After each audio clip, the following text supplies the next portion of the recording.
And good morning, everyone. Thank you very much for being here this morning to talk about one of the many buzzwords that we have in the defense industry. We love those, don't we?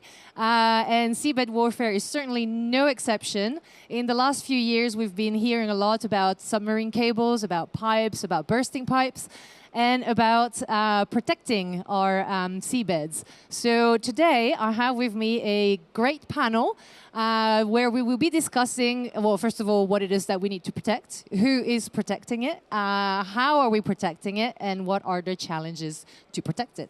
So without further ado, I would like to introduce you to my marvelous panelists today. And I will start with Admiral CHETAILLE to my right here, General Officer in charge of seabed control at the Marine Nationale. And the Admiral is coming back to one of my panels, so I'm glad I did not scare you the first time around. Welcome back. Here to my left, I have Hakan EKSTROM, Director Business Development and Strategy Underwater System at SAAB Kockums. Then next to him, we have Denis CREACH, the Mission Manager for the Transformation of Hydrographic and Oceanographic Capability Program at the SHOM, the Hydrographic Office in France. And last but certainly not least, we have Dr. Adrian Neumann, Chief Communications Officer at North.io, and you will have a chance to tell us a little bit more about what that is later on. But without further ado, I would like to start the panel today by giving the floor to our Admiral here. If perhaps you can give us a bit of a context as to what we mean, what it is that we need to protect, and what are the challenges. So thank you very much for having me a second time in your talks. Yes, what does it mean exactly to protect the underwater infrastructure, which is only one of the aspects of the subsea and seabed warfare stakes. So I think that it's always useful to recall the importance of the cables. I mean, even if now the public is generally very well aware of the fact that we rely as modern nations, and all the societies in the world actually relies on this network of 400 cables for telecommunications. But what does it mean exactly in terms of security? First, I would consider that from a purely sailor perspective, which means that we often talk about the free use of the high seas. But what does it mean about the free use of the seabed? Do we think that it will always be granted as it was since the mid-19th century? I'm definitely not sure of that because of different level of conflictuality, because of this trends to territorialize a large part of the high seas. So that's my first consideration.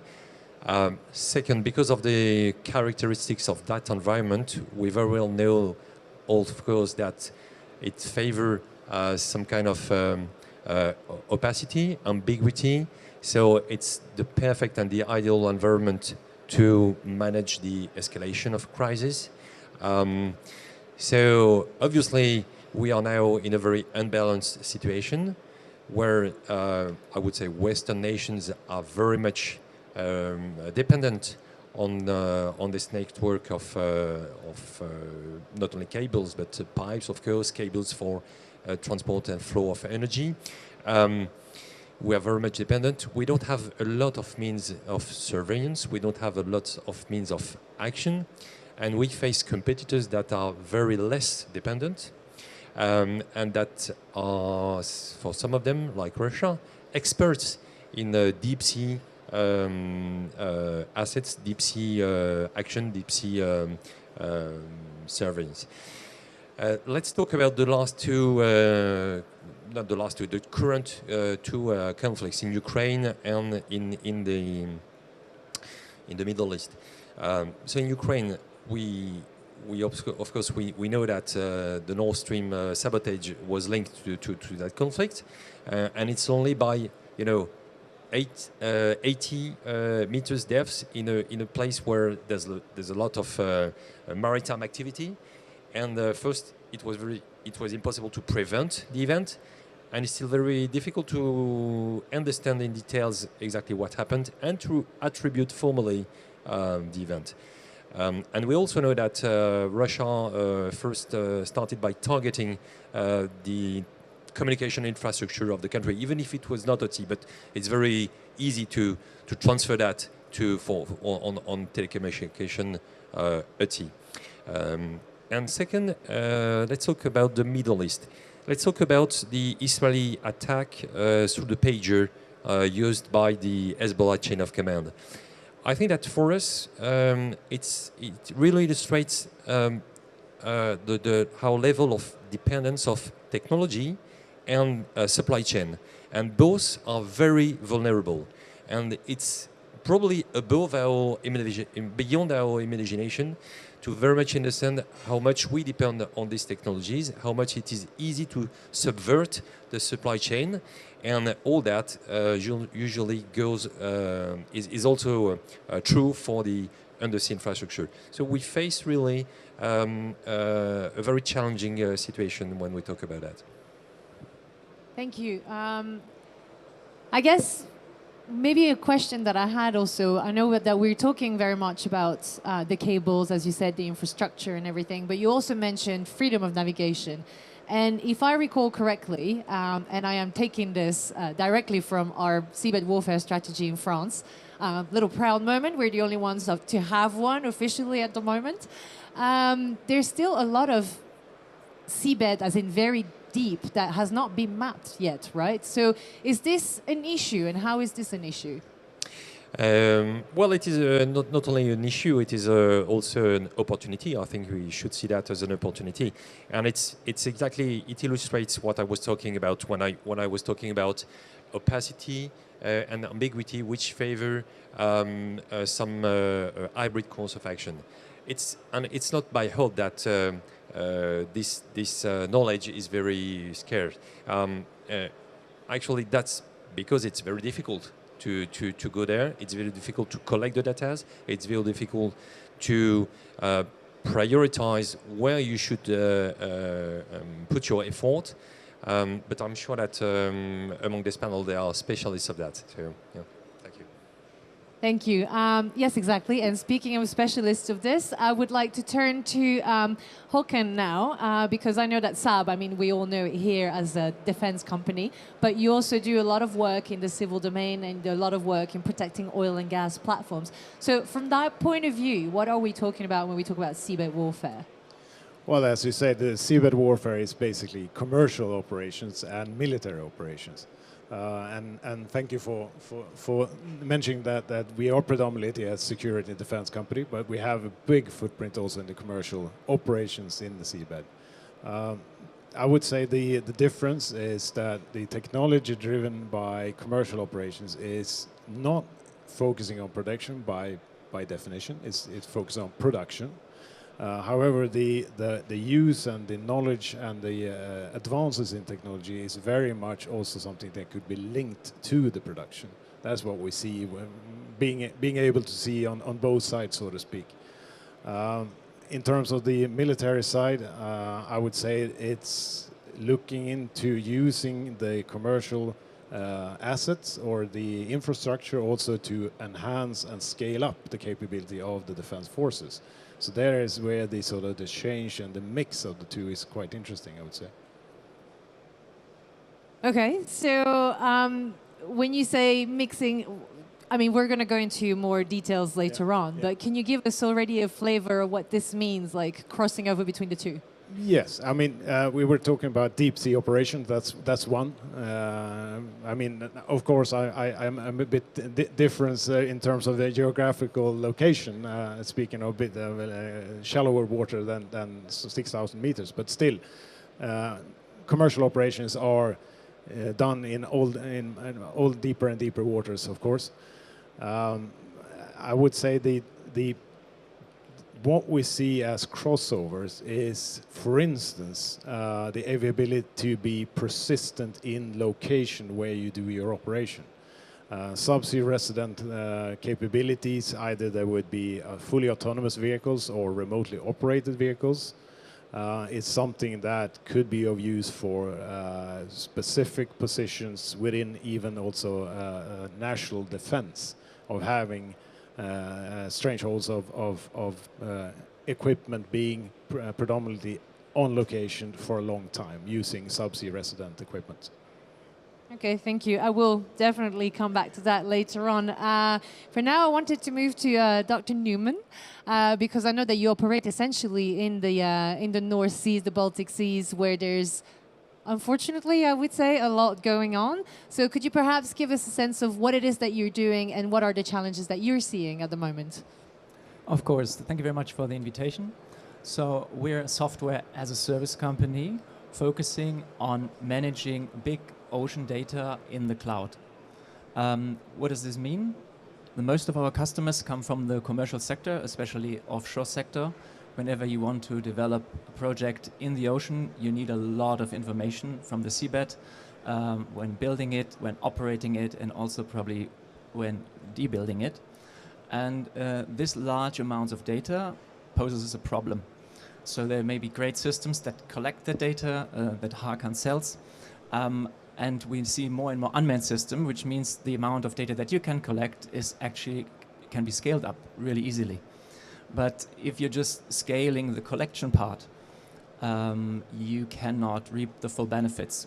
So you also need to scale the management part and scale the processing part of that data. And that we still also see in this industry, which is really advanced, is still a challenge. And this is where we come in with an ocean data platform that allow this scaling of the management part as well as of the processing part. Okay, thank you.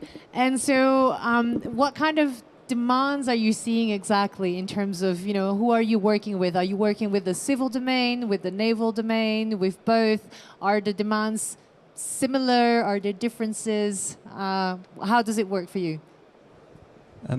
Our biggest customers is from the commercial sector. We also have state police is one of our customers in Germany. But if we talk about going out in the ocean and collecting lots and lots of data, of course, industry has got more assets and more money to do this, at least in Germany or in Europe. And so the problem is the amount of data they will be collected usually by suppliers. So there's a large group of fleets going out collecting the data. And normally you collect data not just by chance, but on a specific purpose. So what do they do after they receive the data? We talk about data storage in the past. But this meant the specific information you asked for is deduced from this large amount of data, is delivered, and then what happens with the rest of the data? It ends up in storage because of the size, it ends on a hard drive, and then it goes in the basement possibly. So this data is dump.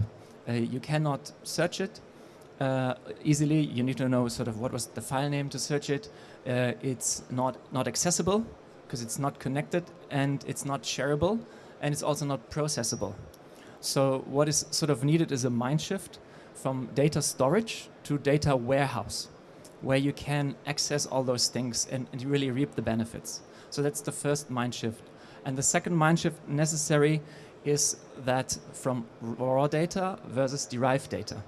So if you only work with derived data, it means you collected lots of data, you spent lots of money to get it, but you're only using it for one purpose, for one time, which probably for commercial project can be fine.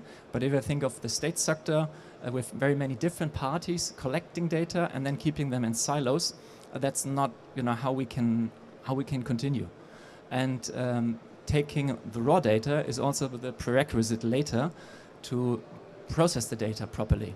Because if you only have derived data products, you cannot really reap the benefits of big data processing in order to get that information that you may need and want in 1 year. You do not know yet that you need this data. But if you have got rid of the data, it's not accessible, then you're just losing that possibility.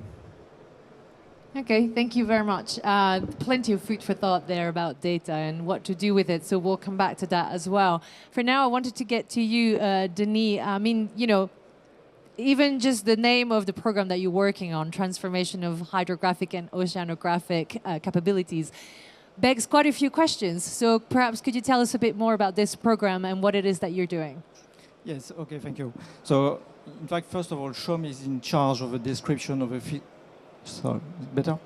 SHOM is in charge of a description of a physical maritime environment, and one of the axes is for supporting defense. So, following up the words from Admiral CHETAILLE, one of the challenge is really to get the best information at the right time. And our challenge and the program you are mentioning is addressing this challenge to get more information in a larger area, quicker, and with far much resolution. And far much resolution from the surface up to the bottom of the sea, up to 6,000 meters depth, roughly. And here is the challenge, and I think everything has been said before.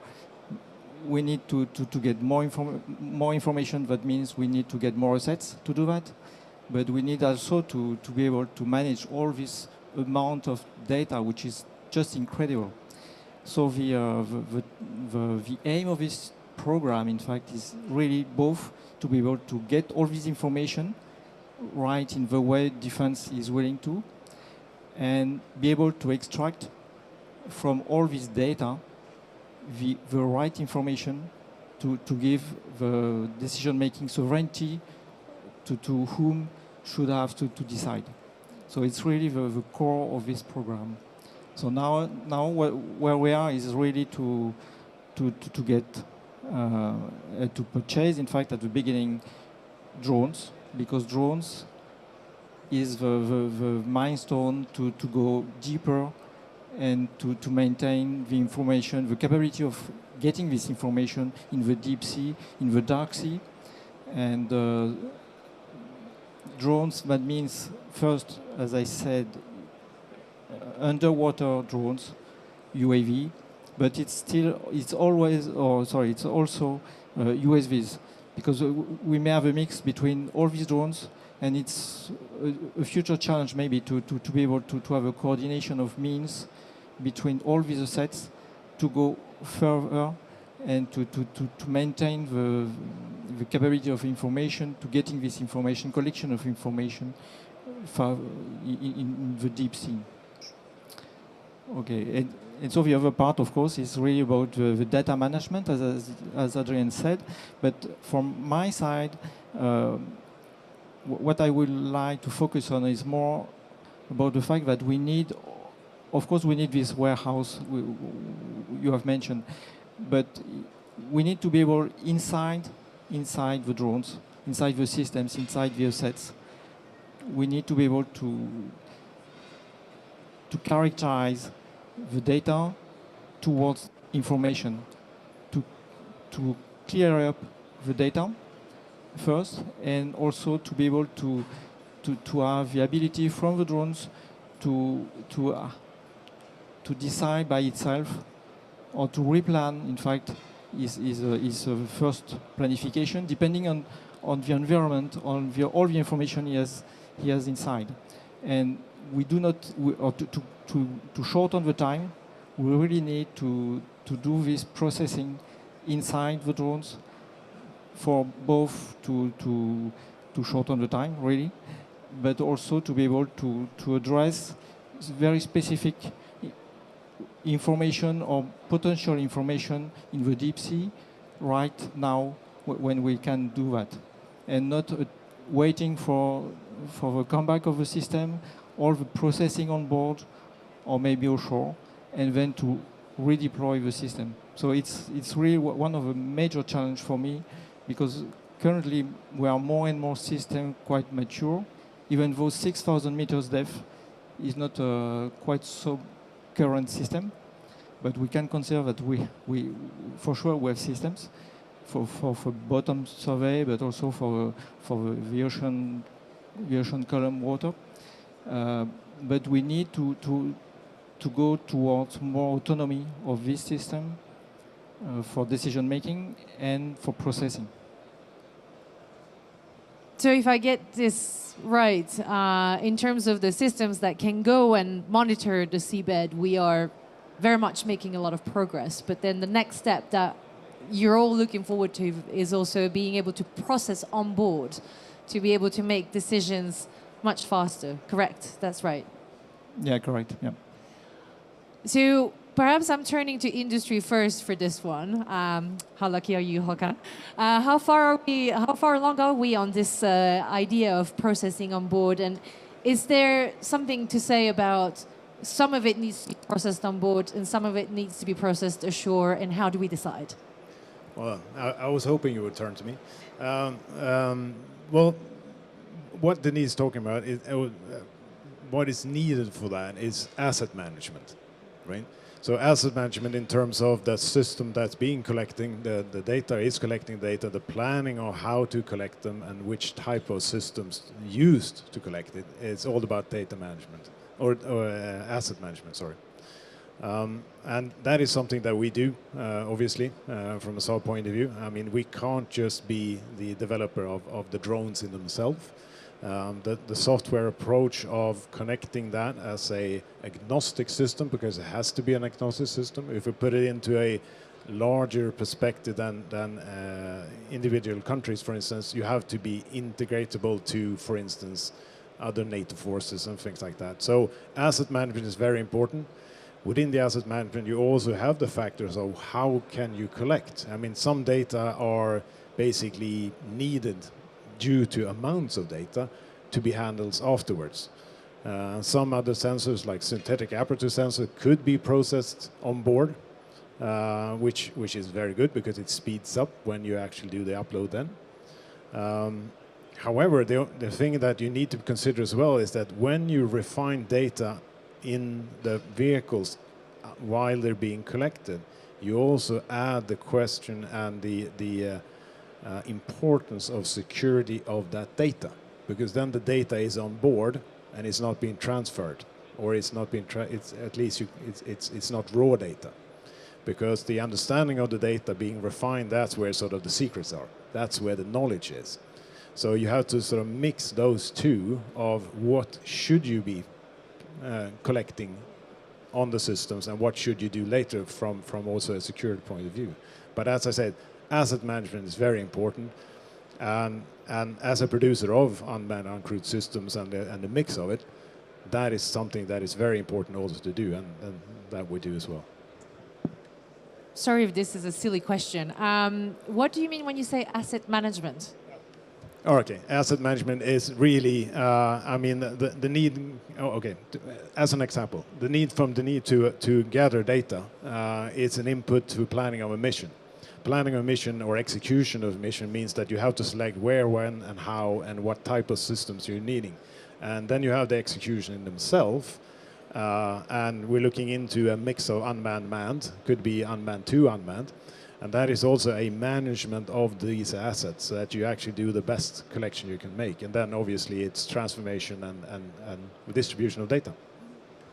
Okay, thank you.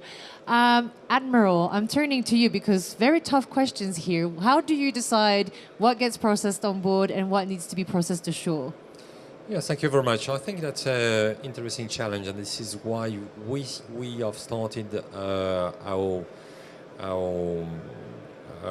building up our capabilities in subsea and seabed warfare by some experimentations at sea, because there are different ways of doing, there are different possibilities. So the way I understand the challenge that was described right now is how to get what we call the information superiority to then deliver some operational superiority. So how to collect the right data, the right characteristics of the environment, how to process it to decide better and faster to get at the end this operational superiority. And this is why in our strategy the first pillar is about knowledge of the environment. It can look a little bit, you know, silly, because that's easy. You just collect data, you process the data, even if it's large amount and big amount of data. You should be able to deal with that challenge. No, that's not that easy, because you must remember that when we talk about assets that are in the undersea domain, you never have a direct link with the asset. That it's not only autonomous assets, it is assets that have to be smart enough and autonomous enough to decide by themselves in case of something which is not exactly planned, in case of an event. And obviously what you are looking for is something like an event or the characterization of something that you did not expect when you were planning the operation. So it's exactly that. So when you get back the AUV, for instance, after 10 hours, 20 hours, 30 hours maybe at sea, or maybe more, you need to have the first assessment, is the job done? And the asset, the equipment must be smart enough to say, hey, the job is done, and you don't need to go for another run on the same objective. You can follow up your mission as it was planned before. Oh, you can have the exactly opposite conclusion. You could see something saying that, hey, there was something which was not expected, something probably interesting. So now go to the not the execution phase, but plan something different. Maybe you need a robot.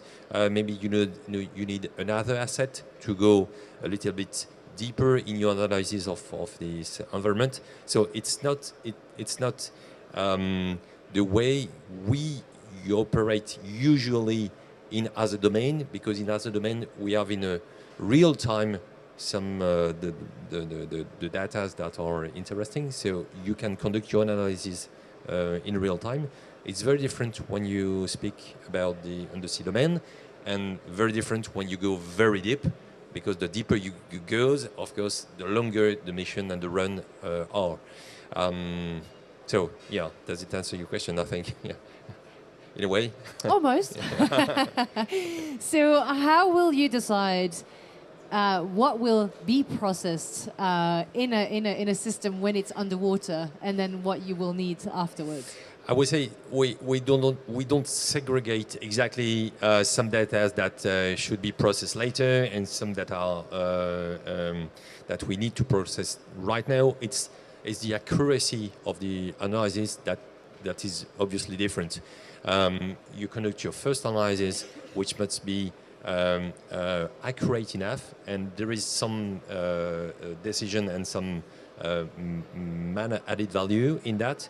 It's really an operational decision to consider, okay, what kind of accuracy in your processing, in your data processing you need to have the right decisions at that time, and what is the second step or the third step process that you will be able to do even either ashore or aboard, but in a different time.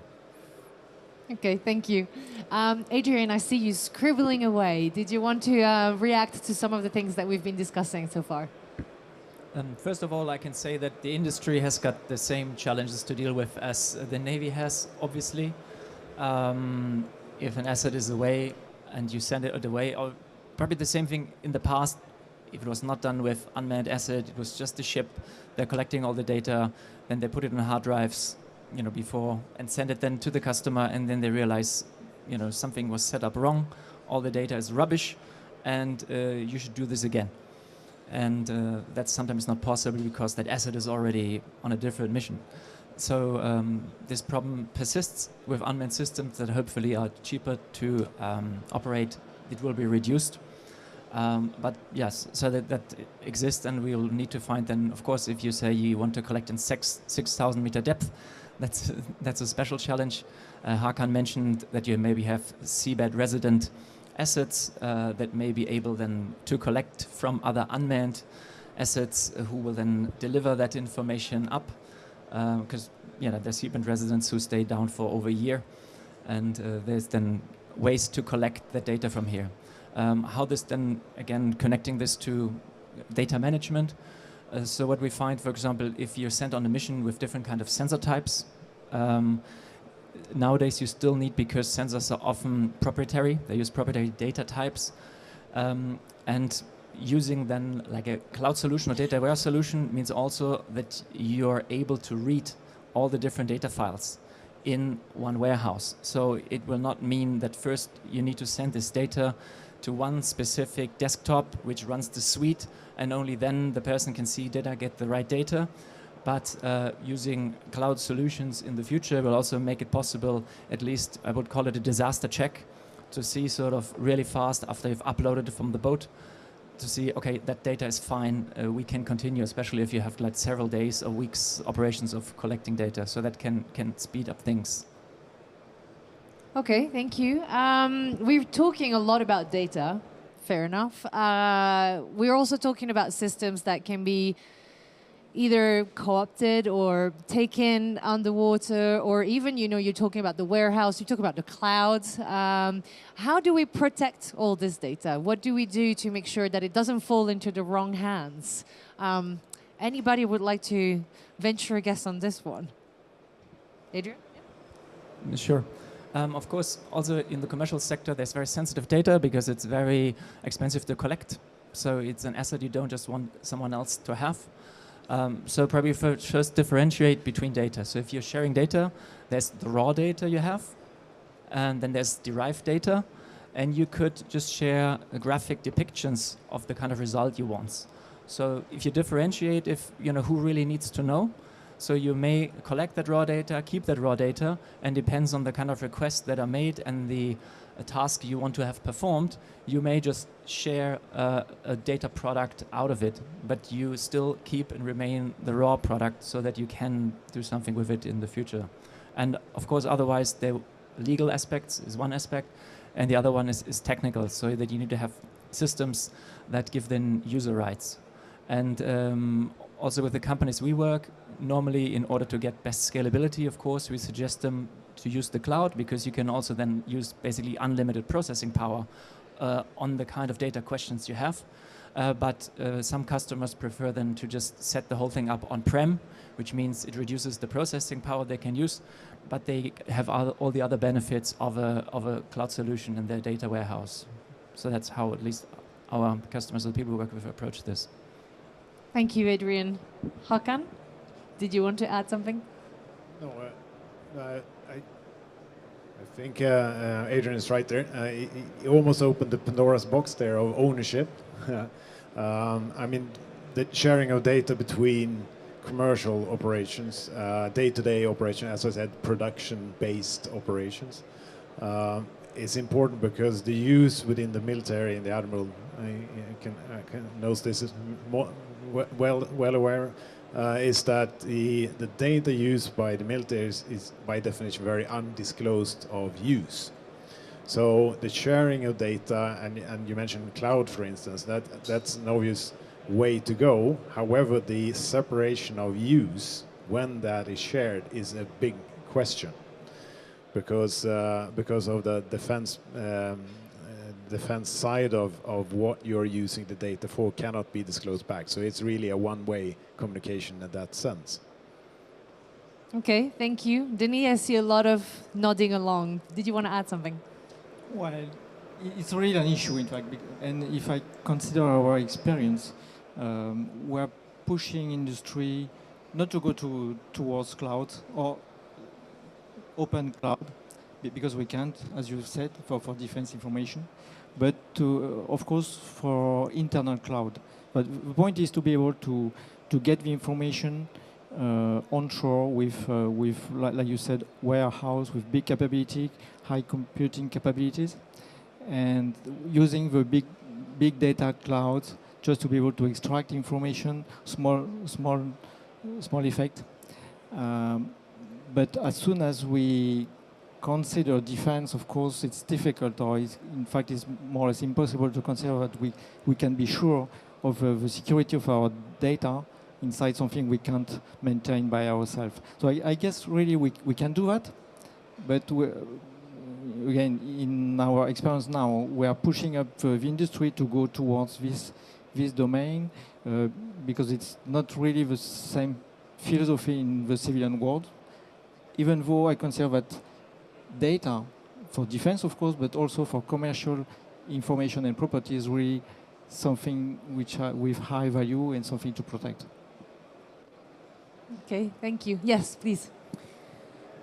Yes, I think that your question about the risks against the collected data goes also to, as it was said, to the who owns the data. And I think that this question also illustrates that in this domain of subsea and seabed warfare, or yes, in this domain, you have a very large panel of actors, and the ownership of the data can be very, very different. It can be also very differently sensitive, given the kind of infrastructure that you are monitoring, given the asset that is collecting the data, or for any kind of other reasons. But this is a challenge that we have when we talk about how we will protect the infrastructure. The first one is how do we share the data that we collect, and who owns the data? Well, I think that's a question that for right now has no exact answer. On the opposite, when we were describing all the process, all the management of the assets, the fact that if you want to target an undersea infrastructure, you need to first to plan an operation, which is not that easy, to recognize the objective, to collect all the characteristics and the data that you need to after that act. So my vision about that is also that it gives opportunities to develop our own course of actions against potential enemies. So, and targeting the undersea infrastructure, it's not always physically targeting the infrastructure by itself. You can also target all the data process, all the process of your potential adversaries that they need to implement in their kill chain against your infrastructure. Does it make sense, this description, that much? I think it does. I mean, but if you could, yeah, protection of our infrastructure doesn't mean that you need to safeguard with, you know, a ship or undersea asset right above or close to every miles alongside the cables or the pipes. It also means that you can target the ability of your adversary to map the infrastructure, to collect the data, to do all this process that we've described. And if your adversaries are not able to do that, they will not be able to target this infrastructure. So, talking about the protection of the critical infrastructure, it's not always talking about what kind of drones, AUVs, or whatever we will be able to deploy at sea, because in that case we will need thousands or probably millions of assets. Maybe that's a solution. I don't have the exact answer. And some organizations or some countries or some industries are planning to develop this kind of options. But it's also a question of making your adversary unable to deploy its own surveillance assets, its own collecting assets, data collecting assets. Okay, I definitely understand. So we're talking about acting rather than reacting. We're talking about preempting anything like that happening. We're talking about deterring, actually. Okay, that's a whole new domain of deterrence that we hadn't gone into before. But what would this look like then? Are we talking about also money? And we will be discussing this later on this afternoon in another roundtable. But are we talking also about using sensors from above the sea, like also satellites and anything else that can tell us if there is suspicious activity, and therefore we know that there's a likelihood that they'll be there? Yes, I think my personal belief in the way we will be able in the near future to monitor our undersea infrastructure, that's a question of maritime situation awareness. It's not only a question about undersea situation awareness. So it will be probably a mix of satellite images, a mix of acoustics, systems, sensors, and a mix of legal tools also. Being able to, you need to be able to prosecute, because currently, if something happened in the ICs against our infrastructure, well, it's almost no cost for the guys who are doing the origin of the incident or the event. Well, it's an accident. Well, first, it's very difficult to attribute. Second, it will be difficult to prosecute, and you will have very, very few courts able to judge, actually. So we need some legal tool when we talk about. So we are very far from technological issues, but we need to take that also into account, and of course, the crown, the jewelry on the crown is the technological brick that will be able to say with no doubt that this event was caused by this asset, which was a surface ship, a fishing ship, a warship targeting especially this infrastructure. Okay, thank you. No, I find this very, very interesting because it's true. We talk a lot about reacting to something happening, and unfortunately, so far, that's what we've done. But it is fascinating to think, no, we should be monitoring awareness and making sure that we more or less detect suspicious activity. Now, time does fly, so unfortunately we have a few minutes left here. So I would like to give you all a chance to give like maybe some final statements. So perhaps, Denis, I will start with you. If you want to react to anything that's been said so far, and or also tell us where you see all of this going in the next couple of years. Okay, well, two points, in fact. The man, I think, is still in the loop. We are mentioning many times tools, assets, autonomy of decision making, but we need the man inside. So the point is to use the technology to make easier the expert analysis from a guy to do the job. The second point, I think, yes, it's about the coming back to a point about the processing. I would like to focus on the fact that we need authoritative algorithm or process just to be sure that we can transform data in information.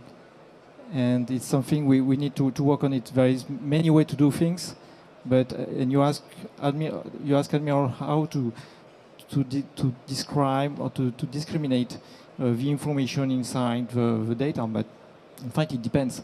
But we need authoritative algorithms, process to do that. And really, well, it's the two final points I would like to focus on.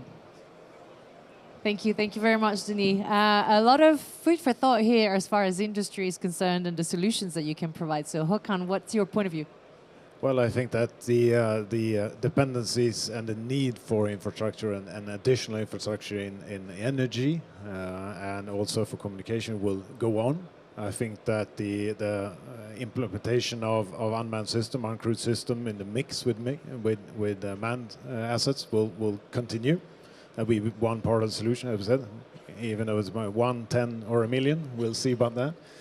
I also think that the regulatory issue is something that needs to be developed in conjunction to technology. Now, technology, it's always easier and faster to develop more technology rather than rules and regulations.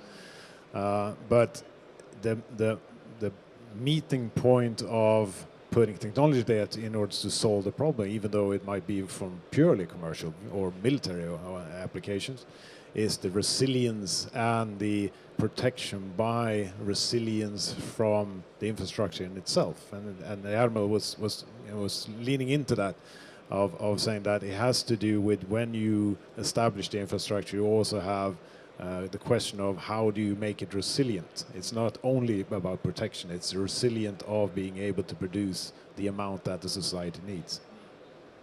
Yeah, very good point. Also resilience, absolutely. Adrian, did you want to add something? Sure. I think the Admiral said two very important things. First is this topic of information superiority and deterrence.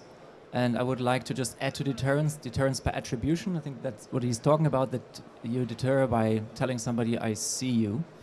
And yeah, that is a very good way of being active beforehand instead of reacting what we do, and we need more of this, which requires the information superiority, which poses all the kind of challenges we discussed here in the last 50 minutes. And I think there's always at the moment it's seen as a contradiction between security and usability of data. And that's something, a task we need to continue to work on, that industries needs to work on, inside of the military they need to work on, also probably across borders. So we've got still see silos in nation states, even though they have they're directly bordering, they share the same oceans, the same operation theaters. So there's also something that we can do. And I would just say we see on the ocean floor there's already assets installed, commercial assets, and some of these assets actually have qualities which allow them to be used for this kind of mission, which they're not currently used for, to actually gather much more information. But there's projects currently happening, and we're also part of them. And that so I think if we meet here in 2 years again, we'll have very exciting new things, all of us, to share. Certainly very much looking forward to that. Admiral, did you want to have some concluding words?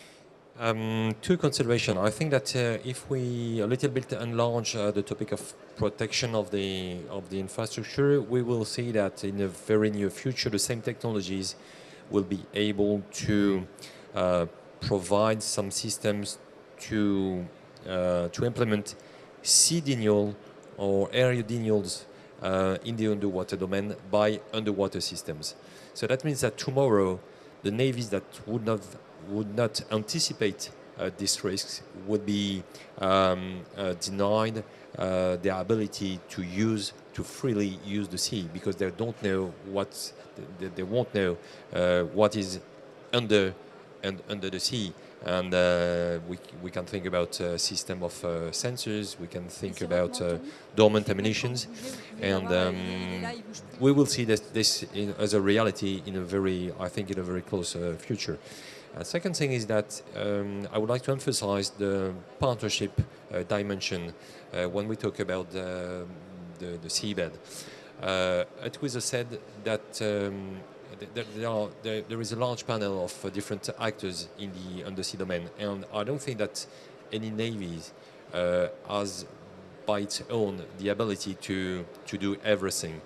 And so I would speak about my navy in saying that we need strong partnership with other navies, with allied navies, with partners, and also with civilian actors in this domain. And it will act as, as a strong multiplier of our effects. And this is a very, very important dimension. Thank you very much. And I think these are very strong points to end on. I mean, it's very important to think that there's deterrence, so deterrence also, and awareness of what is going on underwater, and not just reacting to what is going on, but also remembering that all of this does not happen in a regulatory vacuum, that we need to pay attention as to who is responsible for what, and also partnerships in terms of working together to be able to protect our seabed and underwater space. Well, thank you very much, gentlemen, for being with me today. It's been an absolute pleasure. Thank you very much for the audience for being with us as well, and listening to our conversations. And well, maybe see you in 2 years and seeing how all of this has evolved. In the meantime, enjoy the rest of your show. It's been a pleasure.